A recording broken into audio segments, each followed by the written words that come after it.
is A to Z with Mark Zinno, part of Locked On Sports Atlanta, and it starts now.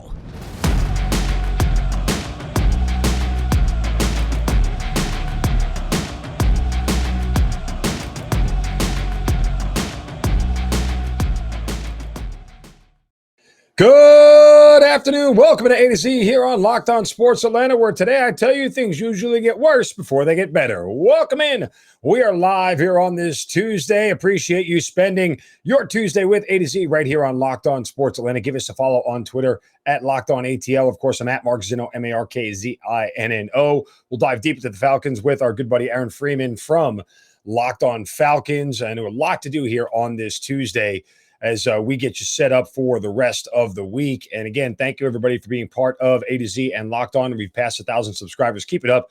Like and subscribe to our YouTube channel, and make sure you share all the podcasts and everywhere you get your podcast. Search Locked On Sports Atlanta, but share all the clips and all the media that we put out for the shows every single day. All right, the Braves last night lose a very, very tough one. They lose 1-0 to the Milwaukee Brewers. Ian Anderson was dazzling for 6 innings. He gave up just 1 run on a wild pitch, and that was enough for Milwaukee to win the game 1-0. And we talked yesterday, and I told you guys that, they have got to take advantage of beating bad teams. The next chance, I think they'll have to get over 500. And everybody always says, wait till Memorial Day. Wait till Memorial Day. Well, they're not going to be over 500 by Memorial Day. Call it what you want. I mean, between Milwaukee and then they get the Marlins in Philadelphia and the Marlins again. I mean, NL East games, division games are usually toss-ups. Sure, they can be one-sided against a particular opponent, but more often than not, you're looking at a situation where you're much closer to 500 against those division opponents than anything else.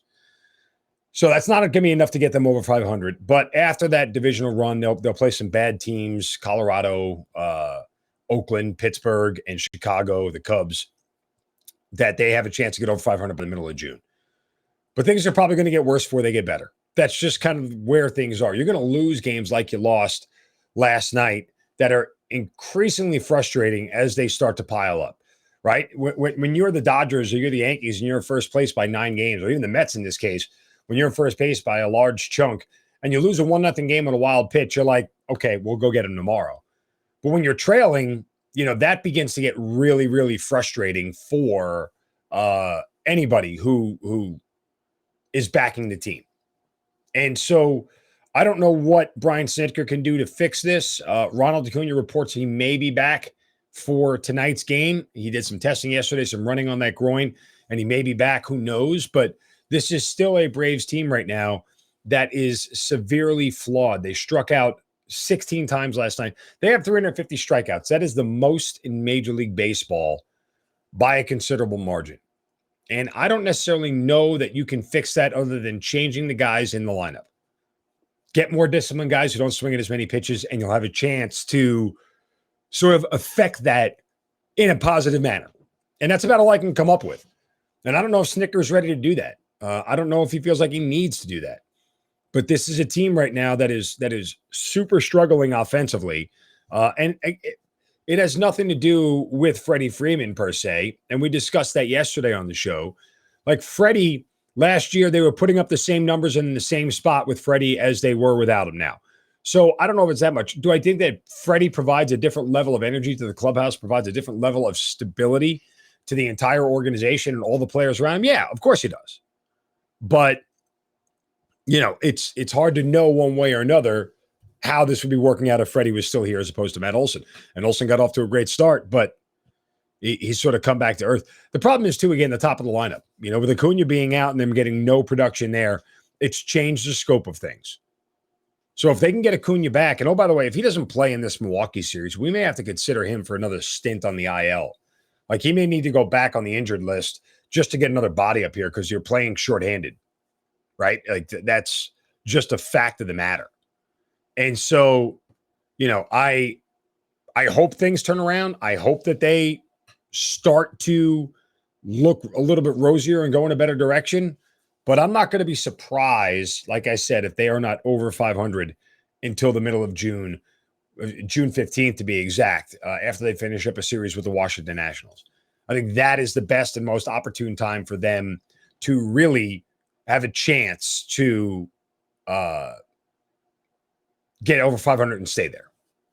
So it's tough. It's frustrating to watch, man. It really is. It is super frustrating to watch this team at times, especially given how much they strike out, how much they don't hit with runners in scoring position, because that's the mark of and the hallmark of good winning playoff teams, of World Series teams. You know, the old adage they talk about in baseball, playoff, 2 out base hits, win World Series. Yeah, that's exactly what they do.